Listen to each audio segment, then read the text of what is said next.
Mithogoto ya bangi, tuhiũ, mĩthemba ĩtiganĩte ya thimũ, mũcinga o hamwe na kandi cia thimũ nĩ imwe cia indo iria abitha borithi a kaunti ya Nakuru mahithũkĩtie thutha wa kũhobanĩria na kũnyita ekũĩrwo 12 a wĩici. We managed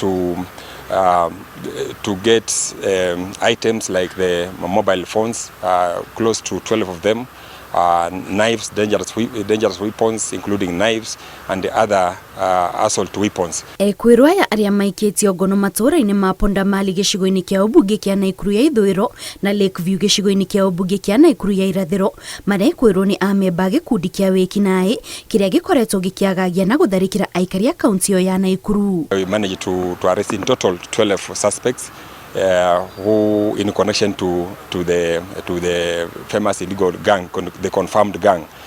So six are held in Kaptemba police stations, 6 are held here in Nakuru police station, the famous central police stations. Kumana na wongerereku wa ciĩko cia wĩki matũũra-inĩ matiganĩte ma Nakuru, abitha a borithi meranĩire gũthiĩ na mbere gũtabania mĩũngũrũrio ya gwethana na eki o hamwe na ya kũhũrana na wendia na ũhũthĩri wa njohi ngananie na ndawa cia kũrebia. So we'll continue with the operations, including even the illicit brew, the second generation.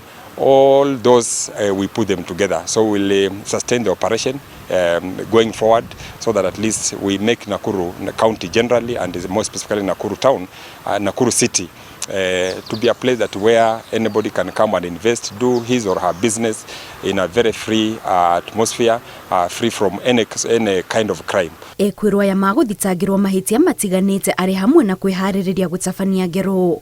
Ngiribotera Inooro TV, Jetagwo Kate Muthoni.